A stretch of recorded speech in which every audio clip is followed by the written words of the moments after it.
Sign up now at tvg.com. There's so many aspects of the horse racing industry that maybe don't get the attention that they necessarily deserve. And what we've been doing is putting together packages on these facets that maybe we don't hear about or see about. It's the Good for Racing segment. And today, well, this is somebody that everybody knows. Heard of. Yes. An icon in racing. We are focusing on the one and only First Lady of Racing, as they like to call her, Penny Chenery. She's affectionately called the First Lady of Racing. Yet, as deserving of the title as she is, Helen Chenery is happy to be simply called Penny. The daughter of Christopher Chenery, master of Meadow Farm, she was raised to have both horse and business sense. When his health began to fail, Penny was determined to keep her father's stable running. My father had always told me that I could do anything that I was willing to work for. And so being a female didn't hinder me. Now Riva Ridge and hold your piecers so close together. He didn't speak anymore. He was in the hospital and the nurse was feeding him dinner and watching the race on television. And suddenly she said, Mr. Chenery, your horses won the Kentucky Derby. And tears came down. Riva Ridge under a hand ride by 5 lengths. And that to me, I thought I'd accomplished everything I could, except there was a 2-year-old in the barn. With Secretariat and with my newfound role in racing, I could rediscover myself and free to say, yes, I'm a show-off, I love the limelight, but I can do something for racing in the process. I think God put me on this earth to do this. Penny became the first woman to lead a national racing organization when elected president of the Thoroughbred Owners and Breeders Association, and was one of the first women admitted to the Jockey Club.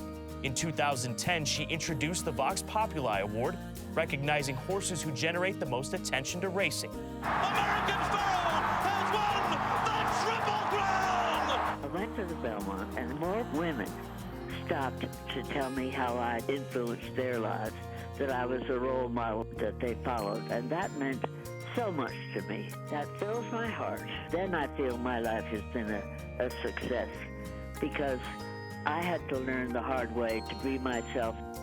The spokesperson for our sport's most brilliant star has inspired countless others to find their own voice.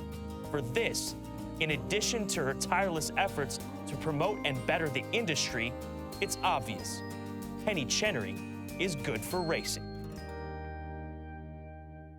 Well, that just gave me chills. Not only has she had an incredible ride with Secretariat and Big Red, but she has done so much more for the horse racing industry and become such a role model for everyone out there. And thank you to Penny Chenery for doing that.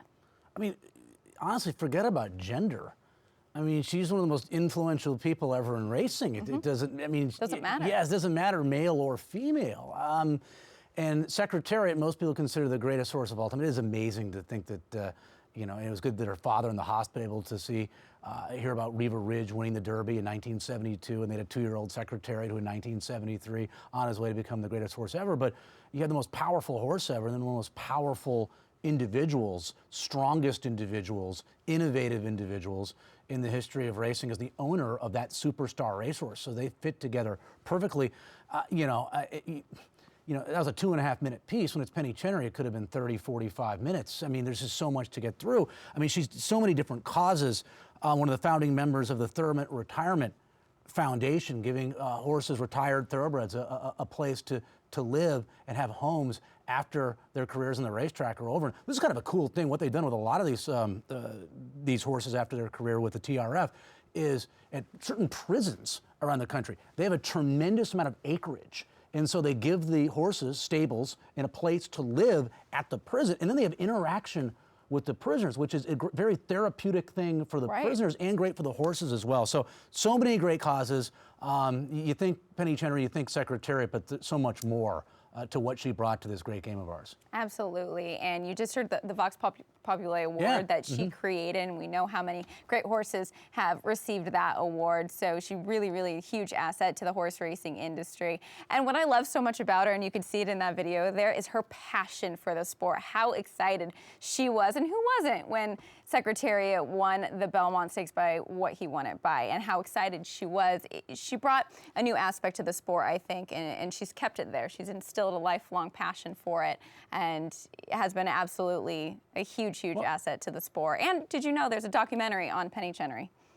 I mean, you can watch the entire thing, and this is how you can order it. Check this out. I think her son, I think, is responsible for this documentary. Penny in Red, as Secretariat was called, Big Red, the life of Secretariat's owner. Now it's on DVD, including digitally restored full footage of his Triple Crown races, which that alone is something that you're going to want to see. So go to www.landlockedfilms.com to order a copy of Penny and Red. In all sports games, it's sort of a cliche to say that maybe an individual has left an indelible mark on that game.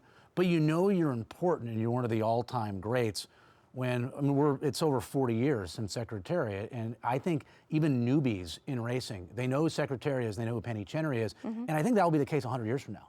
Absolutely. I mean, I don't think things will change. You know, in 2115, people will be talking about Secretariat. People will be talking about the imprints that Penny Chenery made on this game. That's never going to go away. Well, not only herself, I did read something in our daily packet that we get about jockey Ron Turca, who was the jockey aboard Secretariat. The Canadian town of Grand Falls, New Brunswick, will hold a public ceremony Sunday to unveil a monument and statue of jockey Ron Turca. So congratulations to him on that. Very cool. You can use the hashtag #GoodForRacing to check out all of these stories at TVG, at HRTV, because there are plenty aspects of the sport that are good for racing.